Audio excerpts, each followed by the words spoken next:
सोरिष एक अर्थकारी तैलबीज फसल।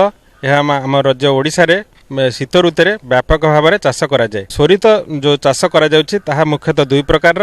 गोटे हूँ छोट सोरिष आ गोटे हूँ बड़ सोरिष। बड़ सोरिष एवं छोट सोरिष को मुख्यतः रबि ऋतु में आम ओडिशा राज्य में चाष करा सोरिष फसल जेहेतु आम शीत दिने चाष कराऊँ जदि उपयुक्त समय आम जदि सोरिष न लगेगा तेबे सोरिषर जो तार अंगीय वृद्धि अधिका हेबो एवं सेथिरु अमल पाई परिबानी। कोरिया किसम रही अनुराधा, पार्वती, सुश्री, PT 303, TS 29 एवं M27 प्रभृति तोरिया किसम आम राज्य में चाष कराଯାउछि। सेहि भली सोरिष बा कला सोरिष बा हलदिया सोरिष जो रही से गुड़िक है पूषा बोल्ड, पूषा जय किसान, वरुण एवं क्रांति एभलिया बड़ सोरिष आम चाष कराऊँ।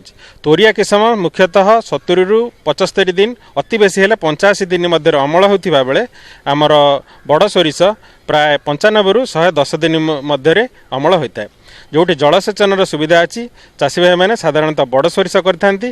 तेबे वर्षाधार जमी को निर्भर करी किंबा खरीफ फसल पर माटीर बतर को देखी मध्य सोरिष चाष कले आम तोरिया किसम को चाष करवा दरकार। तोरिया किसम सेप्टेम्बर मास 25 तारिख रु अक्टोबर मास शेष पर्यंत तोरिया फसल मंजी को बुणीदेवा दरकार। एवं जदि बड़ सोरिष कराले अति अक्टोबर 15 रु नवेम्बर 15 बा नवेम्बर शेष सुधा लगेदेवा दरकार। जदि माने यही समय व्यवधान पर जदि आम सोरिष चाष करवा तेबे यार अंगीय वृद्धि बहुत कमिजिव एवं ता देहरे फूल एवं फल मध्य बहुत कमिजिव। से उत्पादन आम अधिक पाइपर। ता छड़ा अधिक तापमात्रा देखादेले जौआ पोक आक्रमण अधिका देखा।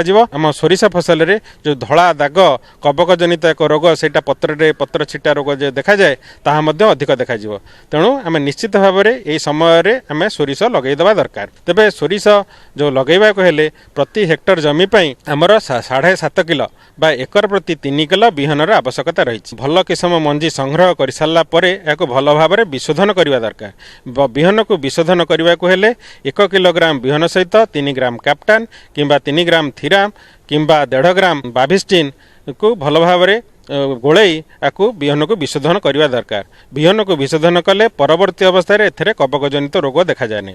तेबे सोरिष दाना बहुत छोट होइथिबारु माटीर भल भाव में गुंड हेबा दरकार। गुंड चाष करने जमी को 2 रु 3 ओड़ भल भाव में चाष करने दरकार।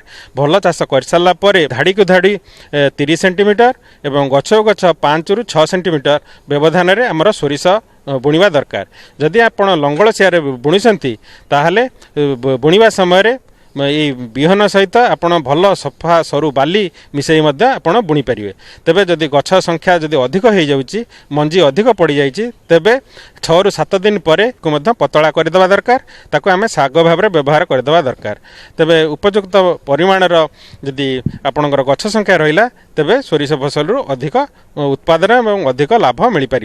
तेबे सोरिष फसल जो आपणकर चाष कले प्रथम अवस्था यह धीर भाव में बढ़ी था। तेणु घास समस्या अधिक देखा जाए। सोरिष फसल रे घास नियंत्रण करने को हेले घास मरा व्यवहार करें। घास मरा व्यवहार करने को हेले आपणकर क्विजालफ इथाइल बा टार्गा सुपर आपण व्यवहार करें। यह सब सोरिष फसल रे गोटे हेक्टर पर 1 लिटर क्विजालफ इथाइल बा टार्गा सुपर व्यवहार करें। ताको 500 लिटर पानी रे मिसाई जदि आपणकर सोरिष फसल जो दिन लगाला तार 15 दिन पर ताको मध्य सिंचन करें। ता द्वारा सोरिष फसल रे घास नियंत्रण करहब। सोरिष फसल रे सबुठु परिचालनार मुख्य दिग है एथिरे सार परिचालन करवा ठीक समय दरकार। जदि आपण माने तोरिया फसल चाष करुछंती हेक्टर प्रति 40 किलोग्राम जबखारजान 20 किलोग्राम फस्फरस 20 किलोग्राम पोटास सार आवश्यकता रही। तेबे जदि आपणकर जलसेचन सुविधा अच्छी ताहले आपणकर तोरिया फसल रे हेक्टर प्रति 50 किलो जबखारजान 25 किलो फस्फरस 25 किलो पोटास सार दवा दरकार। आ जदि आपणकर बड़ सोरिष चाष करुछंती जलसेचन सुविधा नहीं ताहले हेक्टर प्रति 50 किलो जबखारजान 25 किलो फस्फरस 25 किलो पोटास सार दवा पड़ो।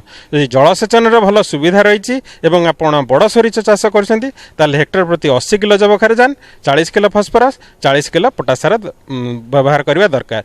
जदि आपणकर जलसेचन सुविधा नहीं आपण जदि तोरिया करुछंती किंबा बड़ सोरिष करछंती ताहले मध्य आपण समस्त जाक सार को मूल सार हिसाब से देदेवा दरकार जदि आप जलसेचन सुविधा अच्छी आपड़ तुरिया फसल कर बड़ सोरिष चाष कर समस्त फस्फरस पोटास सार को मूल सार हिसाब से देदेवा दरकार आउ जो जबखारजान सार रहा तार अर्धेक को मूल सार हिसाब से आउ अर्धेक को लगाइबार 21 दिन पर जमी प्रयोग करने दरकार तेबे ये जो सोरिष फसल अधिक लाभ पाइबा को हेले आपणकर एथरे जो रोग पोक देखा नियंत्रण करने दरकार सोरिष फसल रे मुख्यतः जौआ पोकर आक्रमण बहुत देखा जाए था जौआ पोक नियंत्रण करने आपण मैंने थायोमेथोक्साम यह एक शोषक पोक तेणु जो बाजार में उपलब्ध होती थायोमेथोक्साम प्रति 15 लिटर पानी रे 5 ग्राम थायोमेथोक्साम को मिसई भल भाव में जदि सोरिष फसल रे आम प्रति हेक्टर जमी रे 500 लिटर पानी रे मिसई सिंचन करवा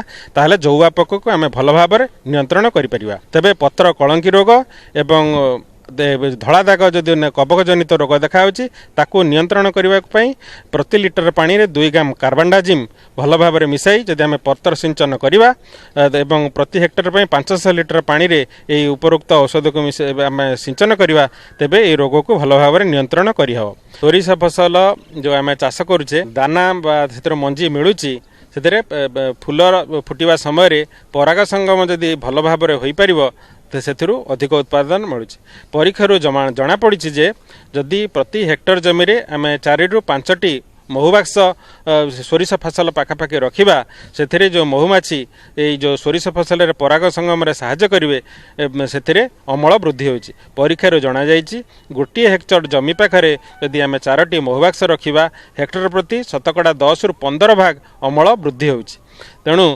परिवेश को आखि आगे रखी आम जदि महुबाक्स सोरिष फसल आखपाखे चाष करवा महु चाष आम लाभवान होगा सहित सोरिषर